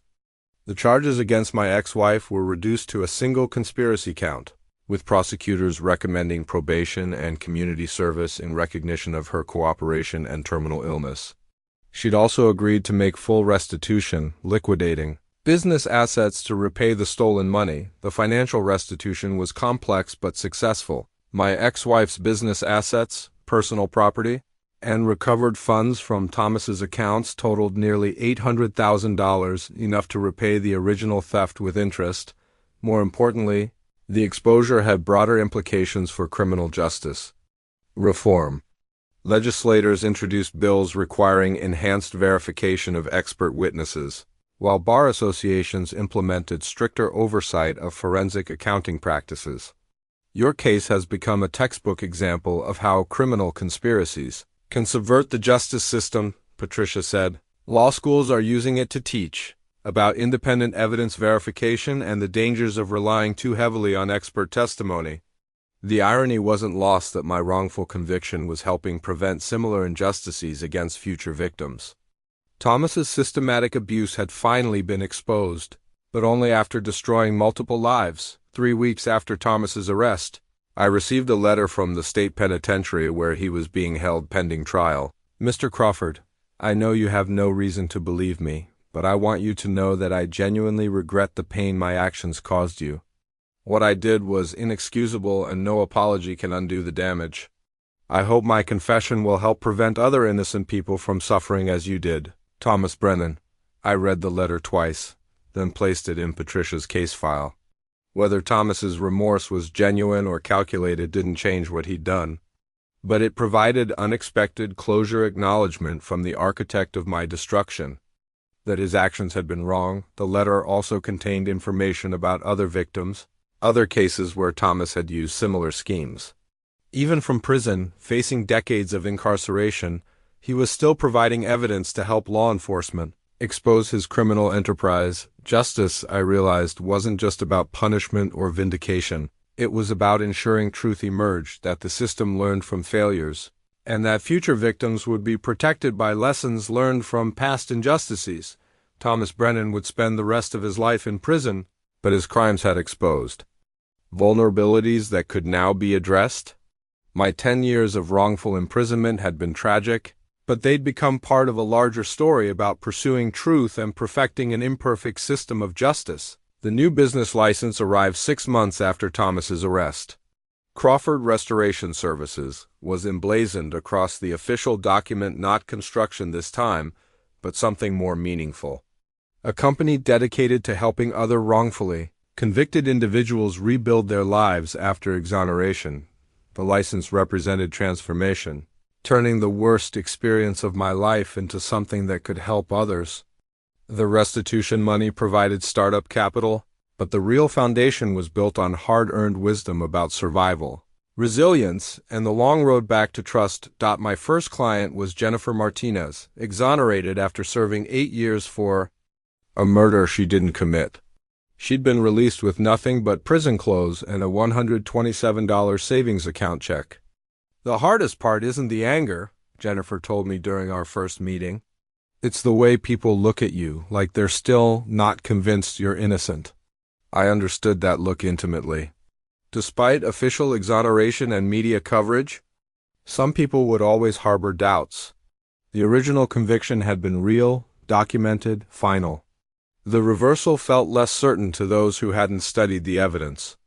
"The goal isn't to convince everyone," I told Jennifer, echoing my therapist's advice. "The goal is to build a life that doesn't require their approval." Therapy had been Patricia's suggestion. After 10 years of forced evaluations in prison, counseling voluntarily discussing emotions felt counterproductive. But Dr. Sarah Kim specialized in helping trauma survivors reclaim their lives. "Wrongful conviction creates unique trauma," Dr. Kim explained. "You've experienced not just loss of freedom, but systematic betrayal of every institution designed to protect innocent people. Rebuilding trust requires intentional work." The sessions were difficult but transformative. We worked through anger, hypervigilance, and the tendency to interpret neutral interactions as threats. I learned to recognize when prison-learned survival instincts interfered with normal relationships. The business grew steadily. Word spread through networks of exoneration lawyers and criminal justice reform organizations. One provided practical services help with job applications addressing conviction histories, housing assistance requiring background checks, guidance on rebuilding credit after years of financial inactivity, but the real value was understanding. I could look at newly exonerated individuals and say truthfully, "I know exactly what you're going through." That shared experience created trust in ways sympathy from others couldn't match. Frank became an unofficial partner, providing forensic accounting services to help exonerees recover seized or lost assets. His expertise in complex investigations, combined with genuine remorse over his role in my conviction, made him a valuable advocate. 6 months after starting the business, I received an unexpected visitor. My ex-wife's husband, technically her ex-husband, though the forged divorce papers had been vacated, stood in my office doorway looking haggard. Dr. Michael Harrison. he introduced himself. "I wanted to thank you for what you did for her." The man who'd married the woman who destroyed my life was thanking me for exposing her crimes. The irony was almost too complex to process. "She's been trying to explain everything," he continued. "The affair, the theft, her role in your conviction. I'm still trying to understand how the woman I married could have been capable of such things." "People are complicated," I replied. "We're all capable of terrible decisions under the right circumstances, especially when being manipulated by someone skilled at exploitation." Dr. Harrison nodded, though he was clearly struggling with revelations about his wife's past. "She's dying, you know." The stress of legal proceedings, the guilt it's accelerated her decline. "Her doctors don't think she has more than a few weeks left." The news hit harder than expected. Despite everything she'd done, the prospect of her death filled me with unexpected sadness. "She wants to see you," Dr. Harrison continued. "One last time, before—" He couldn't finish. "Why?" "She says she needs to make peace with what she did. That she can't die carrying the weight of your forgiveness or lack thereof." I thought about the woman who'd once shared my dreams, who'd stood in a courtroom and sworn I was a criminal, who'd ultimately helped expose the man who'd manipulated us both. "I'll see her," I said finally. "Not because she deserves forgiveness, but because everyone deserves the chance to make peace before they die." 2 days later, I visited her at the hospice facility. Cancer had reduced her to a fraction of her former self, her body failing while her mind remained sharp. "James," she whispered as I entered, "you came." "I came," I confirmed, settling beside her bed. "How are you feeling?" "Like I'm dying," she said with a weak smile. "But also like I'm finally ready to tell the truth about everything." We talked for 2 hours about our marriage, Thomas's manipulation, the choices that led us both to this moment. She apologized again, not seeking absolution but acknowledging the full scope of harm her actions had caused. "I know I don't deserve your forgiveness," she said as our conversation wound down. "But I need you to know that destroying your life wasn't something I wanted to do. I convinced myself I was taking what was mine, but I always knew, deep down, that you were innocent." "I forgive you," I said, surprising myself. "Not because what you did was forgivable, but because carrying anger for the rest of my life would be letting Thomas win. He wanted to destroy both of us, and holding on to hatred would mean he succeeded." She died 3 days later, peacefully. According to Dr. Harrison, I didn't attend her funeral, but I sent flowers with a simple message: "For the woman you became, not the one you were." Her death marked a turning point in my healing process. I'd spent 10 years defining myself as a victim of her betrayal, but her final weeks reminded me that everyone, even those who hurt us deeply, deserves the possibility of redemption. My business continued expanding, offering support groups for exonerees and their families, educational programs about wrongful conviction, and advocacy for reform. The work gave my life purpose in ways my original construction business never had.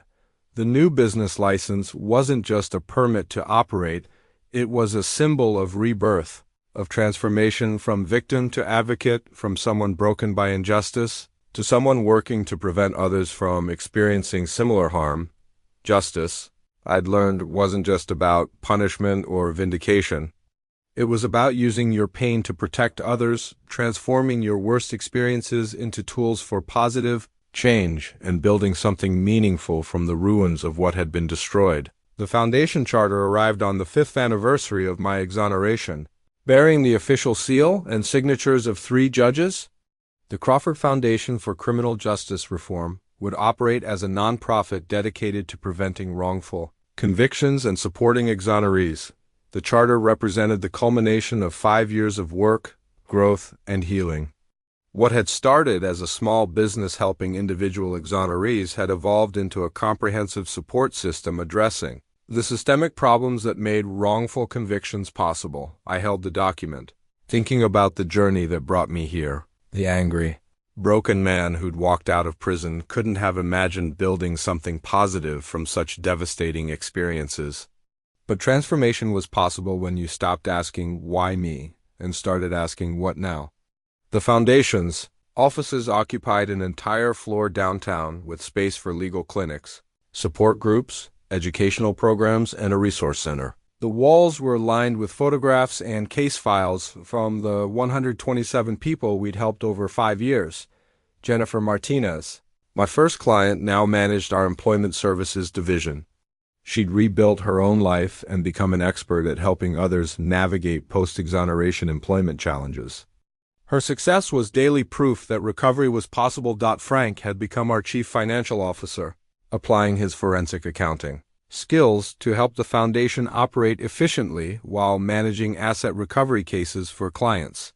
His transformation from unwilling accomplice to passionate advocate had been as dramatic as my own journey from victim to reformer. The Thomas Brennan case continues generating referrals, Frank reported during our weekly meeting. 3 more prosecutors have reached out about cases where his testimony may have contributed to wrongful convictions. Thomas himself had been sentenced to 35 years in federal prison, but his crimes continued reverberating through the system as investigators identified additional victims. Each new case reinforced the importance of our work. The foundation had lobbied successfully for legislation, requiring enhanced verification of expert witnesses and improved oversight of forensic testimony. The Crawford Act was now law in 8 states, with 12 others considering adoption. Your story has become a catalyst for change, Patricia told me during a board meeting. She'd joined our directors after closing her private practice. It's not just my story anymore, I replied, gesturing to our wall of client photographs. It's become part of a larger narrative about redemption, truth, and the ongoing effort to perfect an imperfect system. Our most innovative program was our partnership with law schools, where exonerees taught courses on wrongful conviction to future legal professionals. The goal was helping them understand the human cost of systemic failures. When I tell students about my experience, I explained, to a reporter writing about our educational programs, I'm not trying to make them cynical. I'm trying to make them better guardians of the system, more aware of how good intentions can lead to terrible outcomes. The reporter, Sarah Chun, had been following wrongful conviction cases for years. Her coverage helped raise awareness and generate donor support. What would you say to someone who's just been exonerated and feels like their life is over? She asked. I thought carefully, remembering my own despair during those first weeks after release. I'd tell them that exoneration isn't the end of their story, it's the beginning of a new chapter. The years you lost can't be recovered, but the years ahead can still be meaningful. Your experience has given you insights and strength that can help others facing similar challenges. The interview would run in a national magazine, part of a larger feature about criminal justice reform and the growing movement to support exonerees. Our foundation would be highlighted as a model for transforming personal trauma into systematic change. As I prepared for the interview's conclusion, I reflected on the unexpected turns my life had taken. 5 years ago, I'd been consumed with anger and focused on personal vindication. Today, I was running an organization that had helped over 100 people while working to prevent future wrongful convictions. The foundation charter wasn't just a legal document. It was a promise to continue fighting for justice, not through punishment of the guilty, but through protection of the innocent. It represented hope that the criminal justice system could learn from mistakes and become more reliable in distinguishing truth from deception. Thomas Brennan's conspiracy had destroyed multiple lives and undermined public trust. But from that destruction had emerged something positive, a network of advocates, reformers, and survivors working to ensure future victims would have support and resources to rebuild their lives. My ex-wife's grave, which I visited occasionally, bore a simple headstone, beloved wife and businesswoman, 1985 to 2029. There was no mention of crimes or wrongful convictions, just basic facts of existence. I'd help pay for the headstone, not from lingering affection, but from recognition that everyone deserves to be remembered for more than their worst actions. The most important thing I've learned, I told Sarah Chun as our interview concluded, is that justice isn't just about punishment or revenge.